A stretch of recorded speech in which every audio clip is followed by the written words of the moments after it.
Are you ready?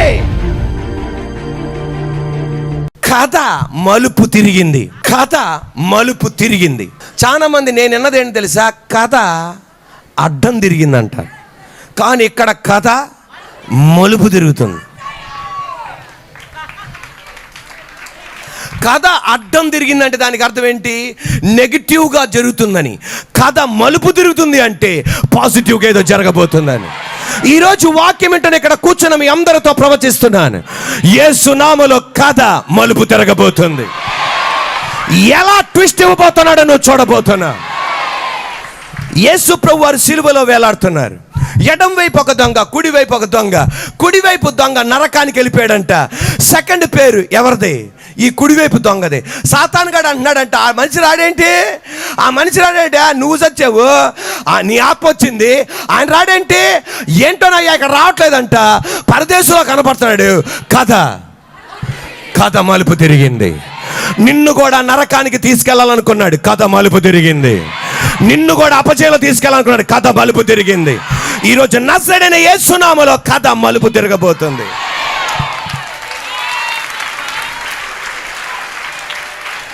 యేసయ్యని ఒక పక్కన నిలబెట్టారు, బరబ్బాని ఒక పక్కన నిలబెట్టారు.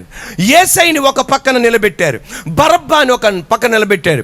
యేసయ్య నీతిమంతుడు, నేనే సత్యం, నేనే మార్గం, నేనే జీవం. బరబ్బా బందిపోటు దొంగ, అనేక చెడు కార్యాలు చేసినవాడు, నోటితో చెప్పకూడని పరిశుద్ధ స్థలములో చెప్పకూడని అటువంటి భయంకరమైన కార్యాలు చేశాడు. అటువంటి బందిపోటు దొంగ బరబ్బా. యేసయ్యని నిలబెట్టారు, బరబ్బాని నిలబెట్టారు. బరబ్బా ఏమనుకున్నాడు తెలుసా? యేసయ్యని అందరూ యేసయ్యే కావాలి, యేసయ్యే కావాలంటారు. యేసయ్యను శిక్ష నుండి తొలగిస్తారు. నేను శిక్షకి అర్హుడిని, ఆయన శిక్షకు అర్హుడు కాదు. కానీ ప్రజలందరూ పిలాతు అడిగారు, మీకు యేసయ్య కావాలా, బరబ్బా కావాలా, యేసయ్య కావాలా, బరబ్బా కావాలా? అందరూ అడిగింది ఏంటి తెలుసా? యేసయ్యే కావాలి అని అడుగుతాడని పిలాతు అనుకున్నాడు. కానీ అందరూ ఏమన్నా తెలుసా? బరబ్బా కావాలనుకున్నాడు. కథ మలుపు తిరిగింది. కుడివైపు దొంగ ఏమనుకున్నాడు తెలుసా? నరకానికి వెళ్తానని. కానీ పరదేశకి వెళ్ళాడు. కథ నేను నమ్మేది ఏంటి తెలుసా? నేను నమ్మేది ఏంటి తెలుసా?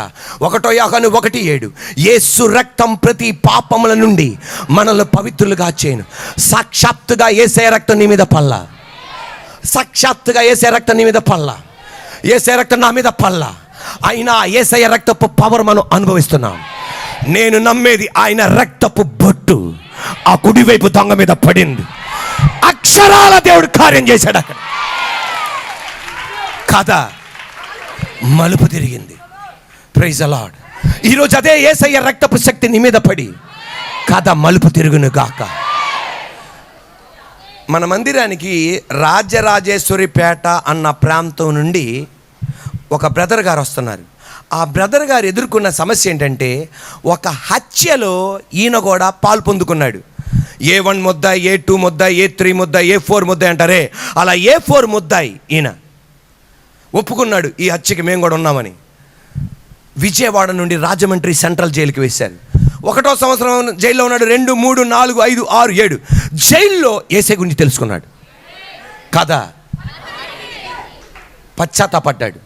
నేను చేసింది దుర్మార్గం, నేను చేసింది అన్యాయం, నేను ఒక కుటుంబానికి మోసం చేశా, వాళ్ళ బిడ్డలకు అన్యాయం చేశా. యేసయ్యా, ఇటువంటి దుర్మార్గ పనికి నేను రాను. ఇదే వాక్యం గనక నేను జైలుకి రాకముందు ఇనుంటే ఈ దుర్మార్గ పని చేసేవాడిని కాదు. కానీ అయిపోయిందయ్యా. పశ్చాత్తాపడ్డాడు, దేవుని దగ్గర క్షమాపణ కోరాడు, దేవుని దగ్గర గోచాడాడు. 7వ సంవత్సరం ఆగస్టు 15వ తారీఖున అనేక మందిని బయటికి పంపించినప్పుడు ఈయన కూడా స్వతంత్రుడే బయటకు వచ్చాడు. మన మందిర్ ఆయన వచ్చిన మొదటి ఆయన ఇంటికి వచ్చి అడుగు పెట్టాడు. అదే రాత్రి వాళ్ళున్న ప్రాంతంలో ఒక హత్య జరిగింది. హత్య జరగగానే పోలీసు వాళ్ళు ఇతను తీసుకెళ్ళిపోయారు. మళ్ళా బాగుపడదాం అనుకున్నాను అన్నయ్య, మంచిగా ఉందాం అనుకున్నాను అన్నయ్య, యథార్థంగా ఉందాం అనుకున్నాను అన్నయ్య, పరిశుద్ధంగా ఉందాం అనుకున్నా. పోలీసు వాళ్ళు తీసుకెళ్ళిపోయారు. వెంటనే పోలీసు వాళ్ళ దగ్గర మోకాలుంచి ఇలాగన్నాడంట, నాకు తెలవదు సార్, 7 సంవత్సరాలు జైల్లో ఉన్నాను సార్, బాధ ఏంటో నాకు తెలుసు సార్, కష్టం ఏంటో నాకు తెలుసు సార్, బిడ్డల్ని భార్యని విడిచిపెట్టిన వేద నాకు తెలుసు సార్, నేను హత్య చేయలే. మరి నువ్వు హత్య చేయకపోతే నువ్వు వచ్చిన రోజు వాడిని ఎవడు చంపుతాడు? నాకు తెలవదు సార్. అయితే నన్ను పట్టుకురా. ఏం చేయాలి అర్థం కావట్లా. ప్రతిరోజు సంతకం పెట్టేసి వస్తున్నాడు. ఎవరు చంపారో ఆ వ్యక్తి దొరకట్లా. వెంటనే ఏమన్నారు తెలుసా? నెక్స్ట్ నీకు ట్రీట్మెంట్ ఇవ్వబోతున్నాం. పోలీసు వాళ్ళు ఎలా ట్రీట్మెంట్ ఇస్తారో చాలా మందికి తెలుసు. ఆ ట్రీట్మెంట్కి నువ్వు చేయకపోయినా చేసావని చెప్పాల్సిందే. ఇక ట్రీట్మెంట్ ఇవ్వబోతాను అన్నాడు. వెంటనే ఆ తమ్ముడు, సోమవారం ఆల్ నైట్ ప్రేయర్ జరుగుతుండేది. ఆ సోమవారం ఆల్ నైట్ ప్రేయర్లో తమ్ముడు వచ్చి, నేను ఇక్కడ కూర్చున్నాను, వెక్కి ఏడుస్తున్నాడు. పిలిచా, ఏంటి ఏడుస్తున్నావు అన్నాడు. మొత్తం చెప్పాడు. రేపు నన్ను కొడతారు, ఆ వ్యక్తి ఎక్కడున్నాడో నాకు తెలియదు, ఎవరో కూడా నాకు తెలియదు, నన్ను కొడతారు, ఆ కొట్టకముందే నేను హత్య చేశానని ఒప్పుకోబోతున్నా అని బడబడబడబడని ఏడుస్తూ, ఇంకొక 14 సంవత్సరాలు నన్ను జైలు వేసేస్తారన్నయ్య, నా వలన కాదు, ఇది నా వలన కాదు, చచ్చిపోవాలనిపిస్తుంది. ఆయనతో పాటు ఏకీభవించి ప్రార్థన చేయడం ప్రారంభించాం. సర్వశక్తి గల దేవా, నీకు అసాధ్యమైనది ఏదీ లేదు. మంగళవారం సాయంత్రం పోలీస్ స్టేషన్కి వెళ్ళాలి. మంగళవారం సాయంత్రం పోలీస్ స్టేషన్కి ప్రిపేర్ అయిపోయాడు. వాళ్ళు దెబ్బల పడకముందే నేనే చంపానని చెప్పడానికి అక్కడికి వెళ్ళిపోతుండగా అక్కడ ఉన్న ఎస్ఐ అడిగా, ఏంటి ఇప్పుడు వచ్చావు అన్నాడు. సార్ మీరే రమ్మన్నారు కదా అని. ఆ రాజరాజేశ్వరిపేటలో హత్య జరిగిందే, ఆయన దొరికాడు అన్నాడు. ఇప్పుడు చప్పట్లు కొట్టాలి. మళ్ళా పోలీస్ స్టేషన్లో మోకాలు ఉంచాడు. 2 చేతులు పైకెత్తి ఎస్ఐ గారికి ఆకలి పెట్టాడు. ఎస్ఐ గారు అడిగారు, ఏంటి ఏసఐ అంటావని. కథ మలుపు తిరిగింది. ఈరోజు కుటుంబం మందిరానికి రాబోతున్నారు, మందిరానికి వస్తున్నారు ఏసఐ నామలో. కథ మలుపు తిరపబోతున్నాడు. ఎస్తేర్ అనాథ పాప రాణిగా దేవుడు మార్చాడు కదా. కానీ అటువంటి ఆమెని రాణి స్థానములో ఉంచనీయకుండా చేసింది ఏంటి తెలుసా?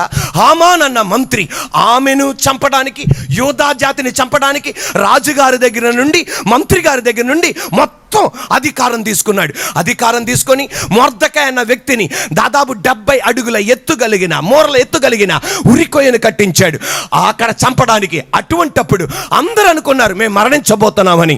అతని కొరకు ఒక ఉరికొయ్యను కూడా కట్టించాడు హామాన్ అన్న మంత్రి. కానీ దేవుని వైపు తిరిగాడు. సర్వశక్తి గల దేవుడు ఎవరైతే ప్లాన్ వేశారో అదే హామాన్ అన్న మంత్రిని ఆ ఉరికొయ్య మీద ఎక్కించి చంపించాడు కదా. ఈరోజు ఇక్కడ కూర్చున్న కథ మలుపు తిరిగింది. ఈరోజు ఇక్కడ కూర్చున్న వాళ్ళు ఎవరైనా సరే, నువ్వు పైకి వెళ్తుండగా ఎవరో కిందకి నిన్ను లాగేస్తున్నారా? నువ్వు ఉన్నత స్థానానికి వెళ్దాం అనుకున్నావు, ఎవరో నిన్ను పతనానికి లాగుతున్నారా? ఎవరో నీ గురించి చెడుగా చెప్తున్నారా? ఈరోజు నువ్వు మేలు అనుభవించలేకపోతున్నావా? కడుపు నిండా దీవెనలు, ఆ దీవెనలు నువ్వు పొందుకోలేకపోతున్నావా? కడుపు నిండా అన్నం తినలేకపోతున్నావా? కంటి నిండా నీకు నిద్ర లేదా? ఈరోజు నేను చెప్పనా, నీ మీద వ్యతిరేకంగా చెప్తున్నారే ప్రతిసారి, తద్వారా నువ్వు కిందకి దిగజారిపోతున్నావే, నీ కథ మలుపు తిరగబోతుంది. దానియేలు చాలా యథార్థంగా ఉండేవాడు. తన స్నేహితులు అతనికి వ్యతిరేకంగా చెప్పేవాళ్ళు, అతనితో పాటు ఉన్నవాళ్ళు అతనికి వ్యతిరేకంగా చెప్పేవాళ్ళు, అతనితో పాటు ఉన్న మంత్రులు వ్యతిరేకంగా చెప్పేవాళ్ళు. కానీ సర్వశక్తి గల దేవుడు అవేమీ జరగకుండా దేవుడు కథ మలుపు తిరిపాడు. Praise the lord. భార్యాభర్తలు ఎప్పుడు పోట్లాడుకునేవాళ్ళంట, ఎప్పుడు పోట్లాడుకునేవాళ్ళు. భర్తకేసే కాకొచ్చేస్తుంది, భార్యకేసే కాకొచ్చేస్తుంది. ఈ భార్యాభర్తలు ఇలా గొడవ చేయడం వలన పిల్లలకి ఇంకా కాకొచ్చేస్తుంది. ఒకరోజు భార్య A4 సైజ్ పేపర్ బండిల్ ఉంటుందే, ఏంటిదండి A4 సైజ్ పేపర్ బండిల్ ఉంటుందే, అటువంటి బండిలు 500 పేజీలు కలిగిన ఆ బండిలు భర్తకిచ్చి ఇంకొక బండిలు ఆముంచుకొని, ఆయన దగ్గర 500 పేజీలు, ఈమె దగ్గర 500 పేజీలు. మీరేం పొరపాటు చేశారో అదంతా నేను రాస్తా, మీరు నేనేం పొరపాటు చేశానో అదంతా రాయండి. ఇక అంతే. భార్య ఫస్ట్ పేజీ మొదలుపెట్టింది, 500 పేజీలు సరిపోలా, ఇంకొక 500 పేజీలు కూడా కొనుక్కొని రాసేస్తుంది. భర్త కూడా అలాగే, ఒక బండిల్ సరిపోట్ల, ఇంకొక 500 పేజీలు. ఆయన కూడా కొనుక్కున్నాడు. మొత్తం ఈయనొక ఎన్ని పేజీలు? 1000 పేజీలు. ఈయనొక 1000 పేజీలు. వెంటనే భర్త అన్నాడు, అయిపోయిందా అంటే, ఇంకా అయిపోవాలా, ఇంకా చాలా ఉంది అని. సరే ఇంకొక బండ్లు కూడా తెచ్చుకోకూడదు అంటే, వద్దొద్దు, ఇది చాలు, ఇప్పుడు ఇది నువ్వు వెరిఫై చేయి, నాది నువ్వు వెరిఫై చేయి, నీది నేను వెరిఫై చేస్తా అనగానే ఓకే అనగానే ఈ 1000 పేజీలు భార్య గారు ఎవరికి ఇచ్చారు? భర్త గారు ఎవరికి ఇచ్చారు? మొత్తం భార్య మొత్తం రాసేసింది. దాదాపు 10 లక్షల పొరపాట్లు ఉన్నాయి. ఇంకేమైనా ఉన్నాయంటే ఇంకా ఉన్నాయని. వెంటనే భార్య కూడా నువ్వేం రాసావు అని చూస్తానని చెప్పి మొత్తం ఒక్కొక్క పేజీ వెరిఫై చేస్తుంది.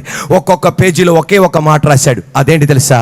I love you, I love you, I love you, I love you, I love you అని 1000 సార్లు రాశాడు. అంతే కదా.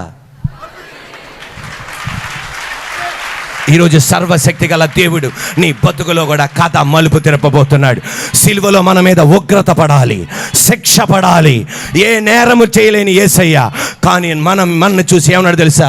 ఒక్కొక్కళ్ళు ఒక్కొక్క నేరం మోపారు, చేయలేని నేరం మోపారు, నోటికొచ్చిన మాటలు చెప్పారు, దూషణ మాటలు చెప్పారు, అపహాసపు మాటలు చెప్పారు. కానీ యేసయ్య ఒకే మాట చెప్పింది, I love you, I love you, నేను నిన్ను క్షమిస్తున్నా. కథ మలుపు తిరిగిపోయింది. ప్రస్తుత పరిస్థితిని చూసి నీ జీవితాన్ని పరిమితి చేసుకోవద్దు. మళ్ళా జాగ్రత్తగానండి. ప్రస్తుత పరిస్థితిని చూసి నీ జీవితాన్ని పరిమితి చేసుకోవద్దు. ప్రస్తుతం పేదరికంలో ఉన్నావేమో, తద్వారా నీ జీవితాన్ని పరిమితి చేసుకోవద్దు. ప్రస్తుతం గర్భఫలం లేకుండా ఉన్నావేమో, నీ జీవితాన్ని పరిమితి చేసుకోవద్దు. ప్రస్తుతం డబ్బు లేకుండా ఉన్నావేమో, నీ జీవితాన్ని పరిమితి చేసుకోవద్దు. ప్రస్తుతం ఏ స్థానం లేకుండా ఉన్నావేమో, నీ జీవితాన్ని పరిమితి చేసుకోవద్దు. ఆ పరిమితి నుండి నువ్వు బయటికి రా. అబ్రహాము శారా ఆమె వృద్ధాప్యంలోనికి వచ్చారు, పిల్లలు లేరు, తద్వారా వాళ్ళ జీవితాన్ని పరిమితి చేసుకున్నారు. మాకిక పిల్లలు పుట్టరని. కానీ దేవుడు ఏమన్నాడు తెలుసా? ఈ పరిమితి నుండి బయటికి రా, ఆకాశం వైపు చూడమన్నాడు. ఆకాశం వైపు చూడగానే రాత్రిపూట నక్షత్రాలు కనబడినాయి. దేవుడు అన్నాడు, నీ సంతానాన్ని నేను అలా చేస్తాను అన్నాడు. ఒక మాట మీరు గమనించండి. వారి శరీరం చూస్తే పిల్లలు పుట్టరు, వాళ్ళ మనసులో పిల్లలు పుట్టరు. కానీ దేవుడు అన్నాడు, నేను మీ సంతానాన్ని అలా చేస్తా.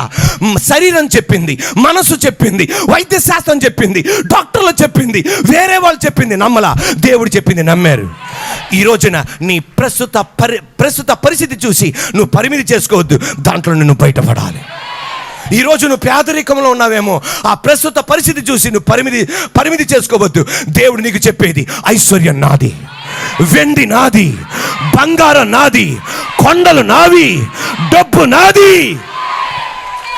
ఈ రోజున నీ శరీరం చెప్పే మాట నమ్ముతావో, దేవుడు చెప్పే మాట నమ్ముతావా? అబ్రహాం దేవుడు చెప్పిన మాట నమ్మాడు. నేను దేవుడు చెప్పిన మాట నమ్మాలి. ఈ రోజున అనారోగ్యమేమో, నీ శరీరం చెప్తుంది ఈ రోగంతో నువ్వు మరణిస్తావని. కానీ యేసయ్య చెప్పేది యెషయా 53:5, ఆయన పొందిన దెబ్బల స్వస్థత. ఆ మాట నమ్మకు, దేవుడు చెప్పింది నమ్ము. వైద్య శాస్త్రమో మనుషులో చెప్పింది కాదు నమ్మేది, ఎవరు చెప్పింది నమ్ము. దేవుడు చెప్పింది నమ్ము. నా దేవుడు కార్యం చేస్తాడు. హల్లెలూయా. కథ మలుపు తిరిగిద్ది.